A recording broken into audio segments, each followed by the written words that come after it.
Bismillahirrahmanirrahim. Assalamualaikum warahmatullahi wabarakatuh. Perkenalkan, nama saya Ferry Indra Setiawan dengan NPM 2203272 dari program studi teknik perkapalan, dan teman saya.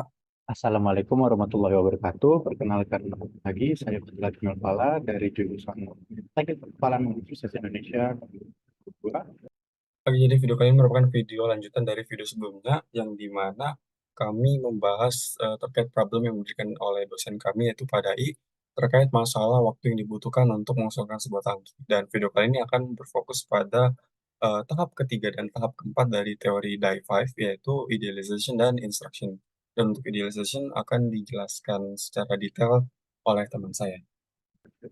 Hari ini saya akan melanjuti janji saya mengenai lanjutan dari instruksi dan kelengkapan idealisasi untuk tangki, toren atau tandon yang memiliki dua bocoran di bawahnya.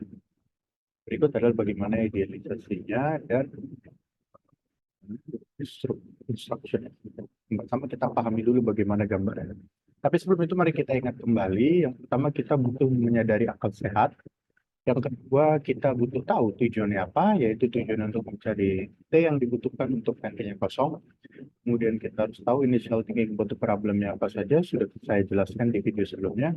Dan kemudian kita masuk ke idealisasi dan asumsi-asumsi yang di dalamnya ada asumsi-asumsi yang kita bikin. Jadi pertama yang perlu kita pahami adalah dari gambar ini, tangki ini itu memiliki dua bocoran di kiri dan kanan. Kita mendapati dan kita berasumsi bahwa A1, A2, dan A3 itu masing-masing areanya berbeda. Kemudian ada asumsinya di mana densitas semuanya itu sama atau konstan. Kenapa? Karena kita menganggap di semua area ini mereka adalah air atau fluida yang disepakati secara bersama.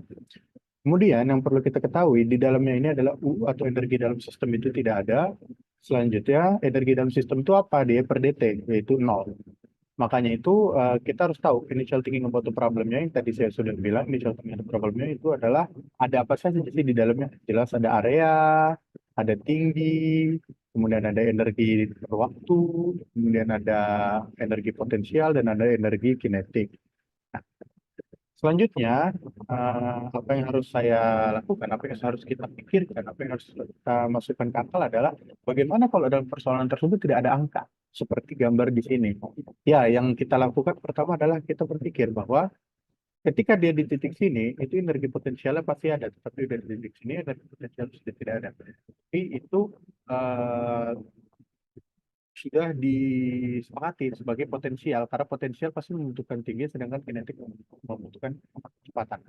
Sekarang, kita pakai rumus ini, dE per dt.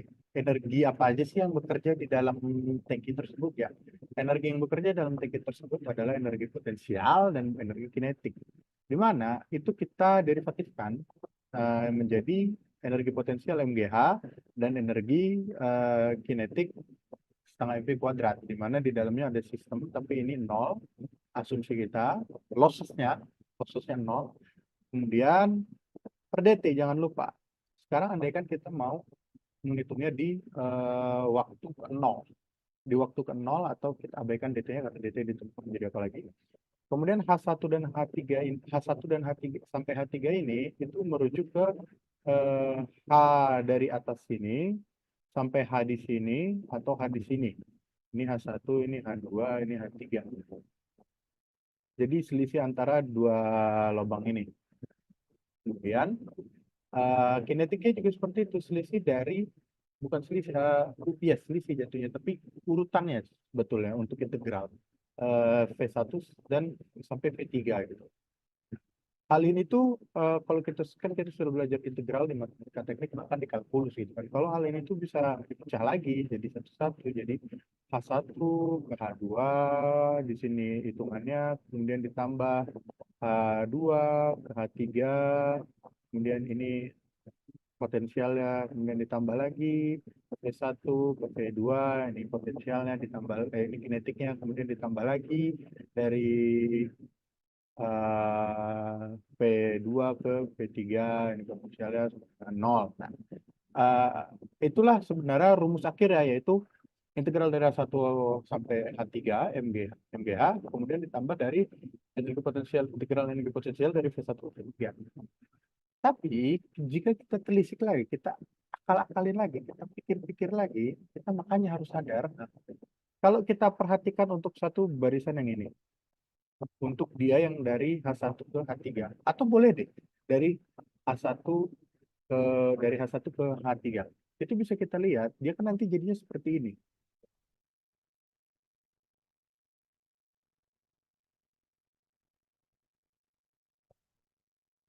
Kita lihat daerah yang diarsir ini.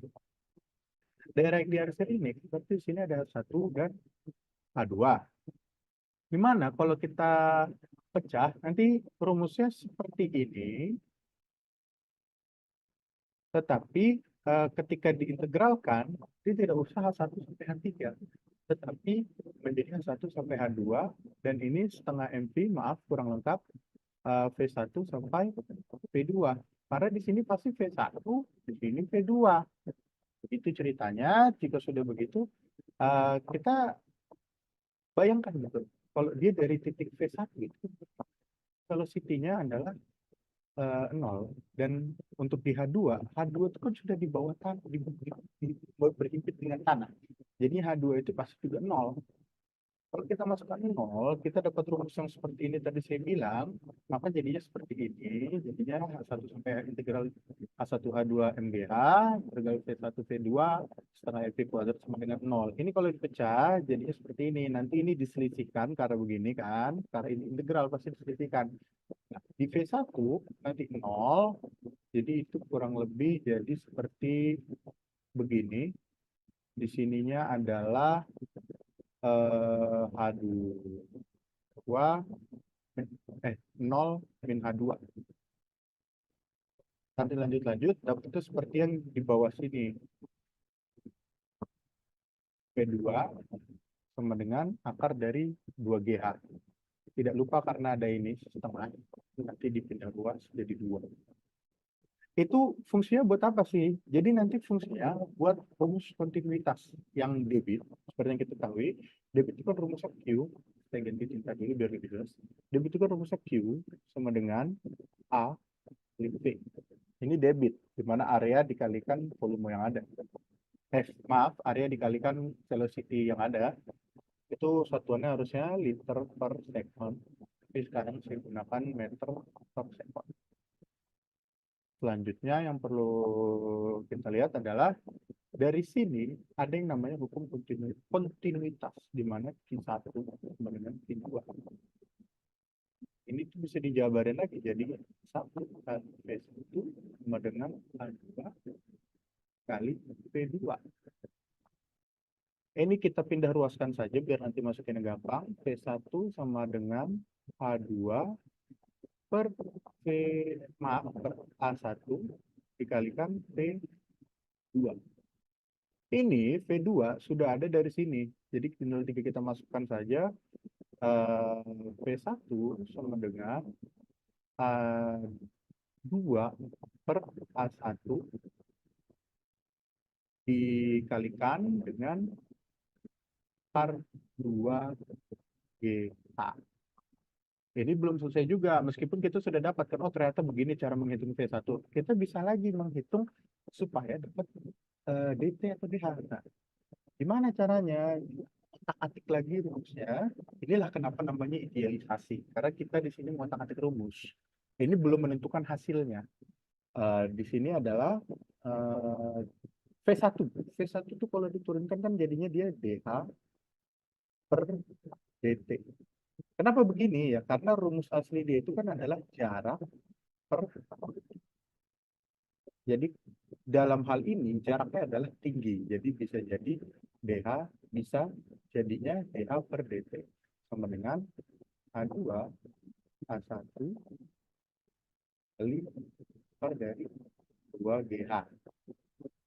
Setelahnya ini kan mesti kita pindah-pindah. Kalau kita pindah ini jadinya ini lagi biar lebih gampang aja kita bikin begini. 2GH sama dengan DH per DT dikalikan dengan A1 per H2. Beginilah kurang lebih rumus yang dapat kita otak-atik dan kita tambahkan lagi. Kalau kita bilang waktunya nol, ya ini yang kita hitung. Kalau kita bilang hanya nol, ini yang kita hitung. Tadi H ada yang nol, terus ada permulaan awal waktu yang nol juga. Itu idealisasi jika kita belum mengetahui rumusnya. Jadi rumus yang dapat kita dapat adalah yang ini dan yang ini. Selanjutnya, saya akan menunjukkan bagaimana jika kita menggunakan toren yang 860 liter. Dan ini masuk ke tahap instruksi. Karena kita sudah mempunyai masalah real problem di mana rumah kebanyakan orang adalah 800 sampai 800, untuk rumah ukuran 6 orang itu adalah 800 sampai 860 atau 900 liter toren yang ada. Tahap selanjutnya yaitu instruction, yang dimana di sini kami akan menggunakan software MATLAB. Dan ya mungkin langsung saja di sini kita mendapatkan informasi dari teman saya, toren tangki teman saya, yaitu dengan tangki berdiameter 0,83 dan ketinggian 1,59 meter. Dan di sini kami menggunakan gravitasi di angka 9,81 meter per second kuadrat ya. Dan untuk parameter lubang satunya di sini ketinggiannya ada di angka 1,37 meter dan diameternya 0,08 meter. Dan untuk lubang dua ketinggiannya sama yaitu 1,37 meter dan em, diameternya 0,05 meter. Dan untuk kalkulasinya, eh, rumusnya untuk mencari velocity itu telah dijelaskan sebelumnya oleh teman saya di tahap idealization ya, basic pembahasan terkait basic principle. Dan untuk V1-nya adalah akar dari 2GH, hanya itu H1 dari parameter lubang satu. Dan untuk velocity 2-nya sama akar 2GH dengan menggunakan ketinggian di parameter lubang 2. Dan untuk luasannya, ini luas lingkaran biasa, yaitu PR kuadrat, di mana R-nya itu diameter bagi 2 untuk parameter lubang satu, dan a- area keduanya yaitu sama, diameter bagi 2 untuk diameter kedua parameter lubang 2. Oke, untuk eh, mencari atau mengkalkulasi flow rate-nya, di sini rumusnya adalah area satu dikali velocity satu untuk flow rate yang pertama, yaitu lubang satu.